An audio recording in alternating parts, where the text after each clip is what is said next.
You smile at people every single day, and somewhere, deep down you already know. Most of them are not here for you. They are here for what you provide, what you tolerate, what you absorb. They call it love. They call it loyalty.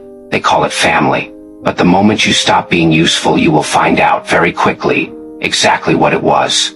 A man in face paint figured this out before any of us did, and the entire world called him insane for saying it out loud.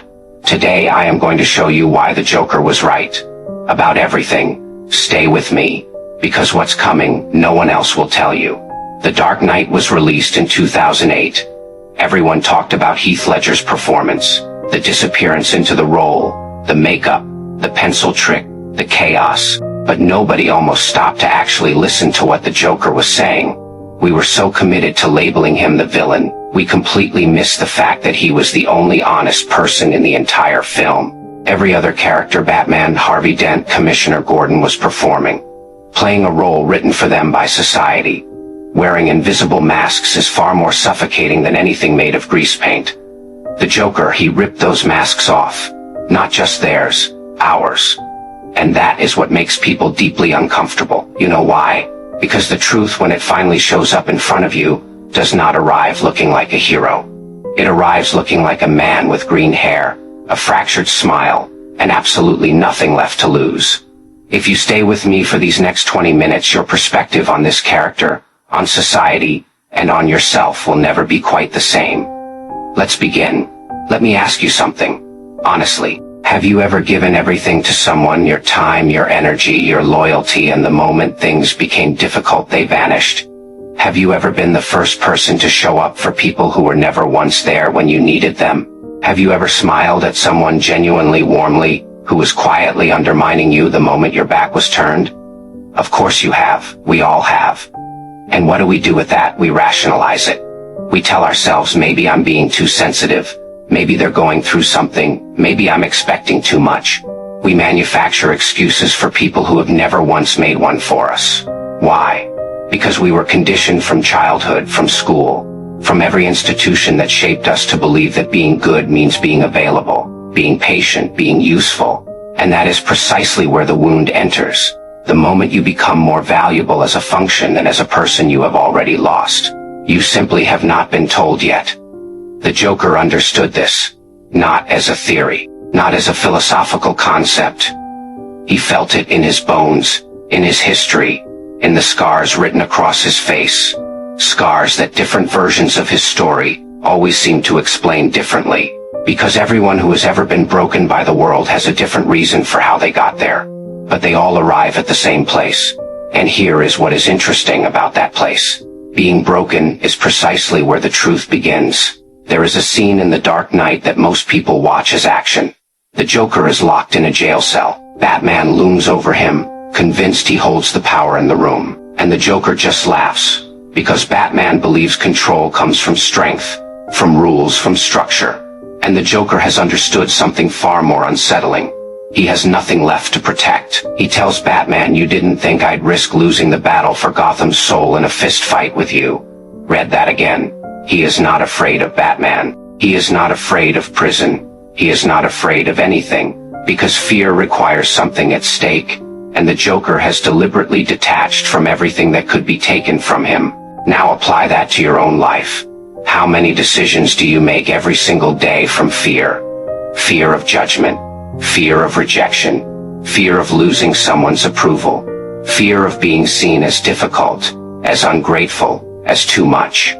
That fear was not accidental, it was constructed. Society, every system you have ever existed inside functions most efficiently when the people within it are afraid. A person who is afraid is a person who is manageable, predictable, controllable. The Joker exposed this directly. He says, their morals, their code, it's a bad joke, dropped at the first sign of trouble. Think about that. The rules you sacrifice for the standards you hold yourself to, often at enormous personal cost, are selectively applied. The powerful do not follow the same rules. They write them. That is the hidden truth the Joker was pointing at. The game was never designed to be fair. And the people who told you that fairness was possible, many of them were the very ones engineering the unfairness. That is not cynicism. That is clarity. I want you to think of someone specific right now. Someone you trusted completely. Someone you gave real pieces of yourself to. And I want you to think about the moment they proved that trust was misplaced. Not the small disappointments. The defining one. The one that still surfaces sometimes in quiet rooms. In still moments without warning. You remember it, don't you? The Joker has a line that passes by most viewers without registering. He says, "Madness is like gravity. All it takes is a little push." He was not describing a descent into chaos. He was describing the exact moment a person realizes for the very first time that the world they believed in does not exist. That the people they trusted were performing. That the affection they received was conditional contingent on their compliance, their usefulness, their silence. That the identity they spent years carefully constructing obedient, dependable, good was a cage they built for themselves, with their own hands, to make other people more comfortable. That realization is the push, and it does not feel like clarity when it arrives. It feels like destruction, like the ground underneath you has simply disappeared. And for a long time after that, you do not know where to stand. But here is what I need you to hear. That destruction is not the end of you. It is the surgery. You cannot build something real, something genuinely yours on top of a foundation that was never true to begin with. It has to come down first. The Joker did not descend into madness. He woke up. The difference between him and the vast majority of people who receive the same push. Most people go back to sleep. So the pain is real. The system is tilted. The people around you, many of them are not what they appear to be. What do you actually do with that knowledge? Most people respond in one of two ways. The first, they collapse inward. They become cynical, bitter. They begin to see enemies everywhere and trust no one. They mistake isolation for strength. That is not power. That is simply pain wearing a different costume. The second, they suppress the realization entirely. They return to performing, smiling, accepting diminishing returns and calling it gratitude, pretending the wound was never there. The Joker's response was neither of those.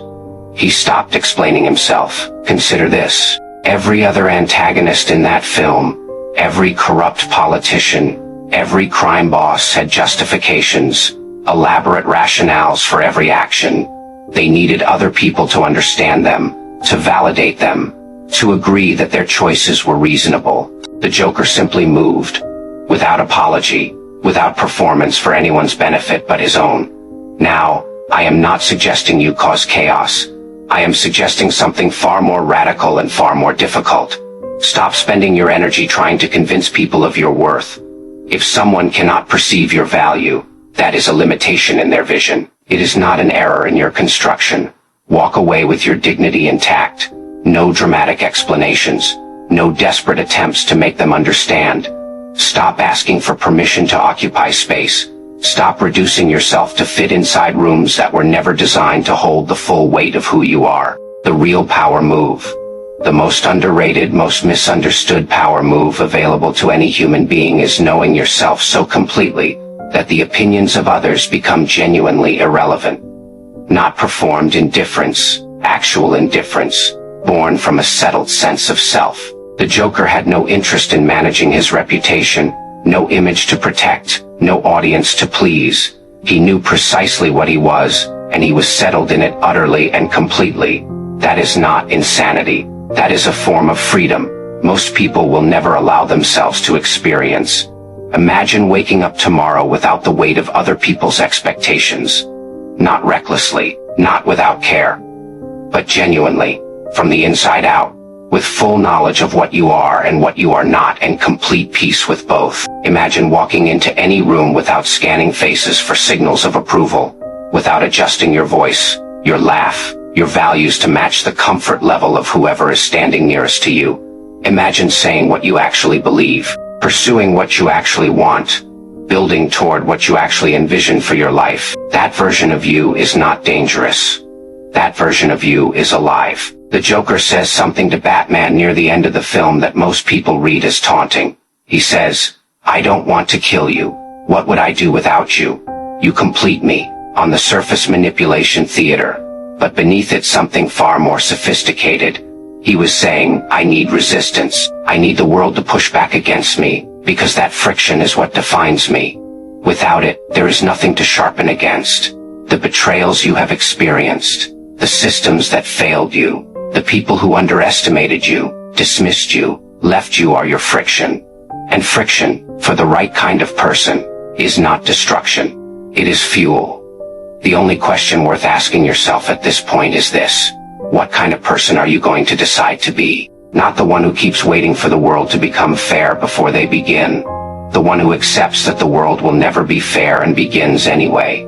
I want to leave you with something. Not a framework, not a list of action items, a mirror. At his core, stripped of the theatrics, the chaos, the mythology, the Joker was a man who had been pushed so far beyond his threshold that he stopped pretending. He stopped pretending the world was inherently just. He stopped pretending that people were fundamentally honest. He stopped pretending that if he was patient enough, good enough, quiet enough, useful enough, it would eventually be enough. And the moment he stopped pretending, he became the most free person in the entire film. Now, and this is critical, I am not telling you to become him. I am telling you to stop pretending. Stop pretending loneliness does not exist. Stop pretending the betrayals did not leave something behind. Stop pretending that the version of you who keeps shrinking, keeps apologizing, keeps making yourself quieter, smaller, and more convenient for people who have never once made themselves smaller for you is the real you. Because somewhere underneath all of that performance, all of that conditioning, all of that carefully managed presentation, there is a version of you that is unbreakable. Not because nothing has the power to hurt it, but because it has already survived every single thing that I tried. That version does not need the world's endorsement, does not require validation. Do not wait for applause. It requires only one thing from you. Stop running from it. The Joker was right about one thing above all others. The most suffocating prison on earth has no physical walls. It is constructed entirely from other people's expectations, and your desperate, exhausting need to meet them. If something in this video struck something real in you, drop a comment below. Tell me exactly which moment hit hardest. I read every single one. If you believe the world needs more uncomfortable truths like this video, and subscribe, hit the bell. This channel exists for one reason: to say what others will not say, to the people who are finally ready to hear it. Why so serious? The most suffocating prison on earth has no walls. It is built entirely from other people's expectations, and your need to meet them. He did not descend into madness. He woke up.